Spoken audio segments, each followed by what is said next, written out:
And now to the podcast. Hello everybody, my name is Niina and welcome to the Little Woman podcast.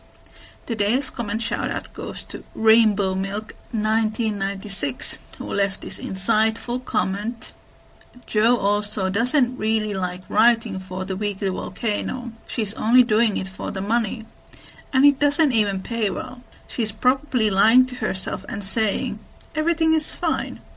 I am giving Beth the luxuries I want to give her, and she is happy. I am happy.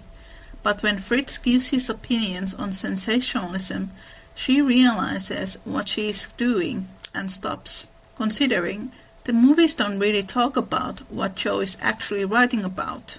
I can't remember off the top of my head, but murder is mentioned, so it can't exactly be all pretty stuff.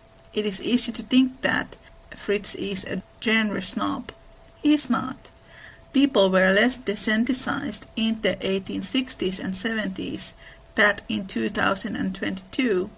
Fritz is less a genre snob and more not wanting people, specifically children, scared at a formative age. End quote. When the book Jo is in New York, she actually has two editors.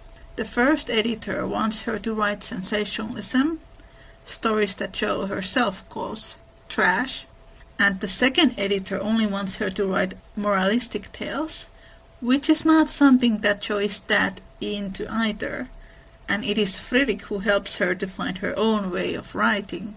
Why the filmmakers don't show this conflict that Jo has with her editors and kind of portray Friedrich in a bad light when in the book it is the opposite? That is a very good question. My today's guest is really an expert on this field. We have talked a lot in this podcast how Louisa May Alcott loved German culture and German writers. And now for the first time I have a guest from Germany. Her name is Sinem, and Sinem is here today to talk to us about Louisa May Alcott's adoration to Goethe and Friedrich Schiller, and how we can see the effects of these two writers in Friedrich Bhaer's character and in general in Louisa May Alcott's novels. And season 1 of the Little Woman podcast has also appeared as an audiobook, and you can find the link from the description. This is Small Umbrella in the Rain, Little Woman podcast, Friedrich Schiller and Goethe, Alcott's literal heroes, with Sinem.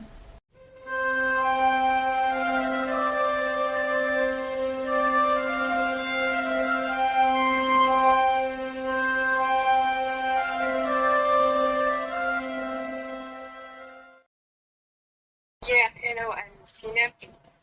I really love Little Women, and I also really love the chapters that involve Friedrich and Jo.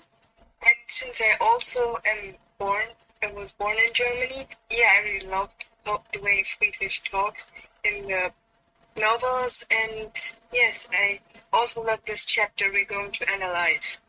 Yes, I love it too. It's one of my favorites. And I also think it was very romantic for everybody who says that Jo and Friedrich aren't romantic. I recommend reading that chapter again. I think the problem is that it's not really in the adaptations, but it's so good, it should be there. Yes, definitely.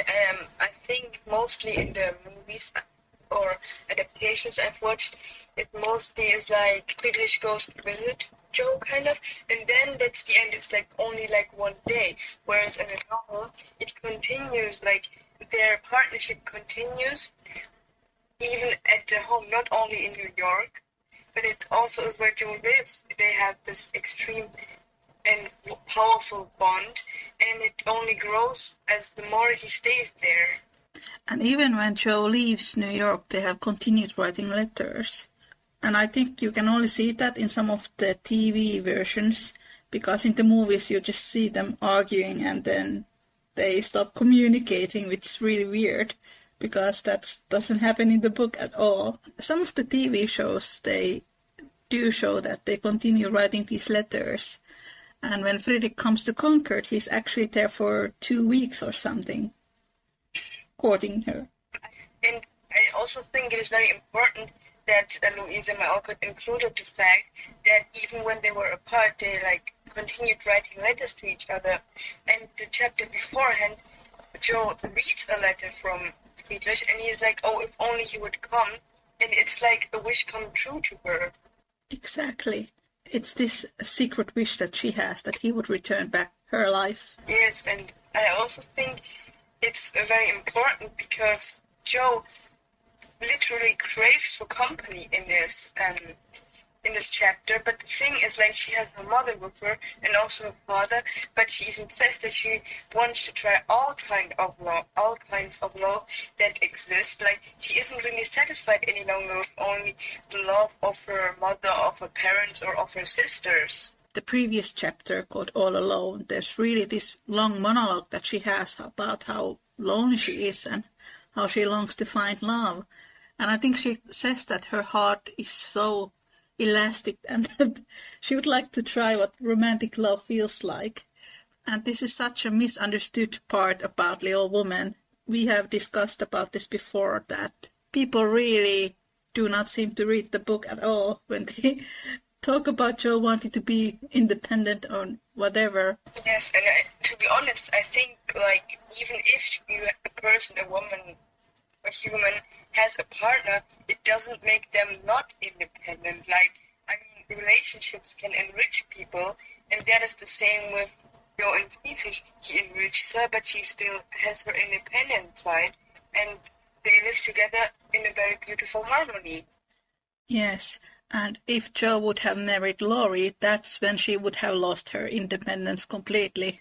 Because Laurie's demanding at that time, especially because he hadn't matured, were like, "You have to take care of me, you are a little mother to me, and since that's just what you did, you will take care of me 24 hours a day, and when I'm angry, you will do whatever I want you to," etc. I also think in this chapter, in Surprises, she completely forgets to compare Friedrich to Laurie.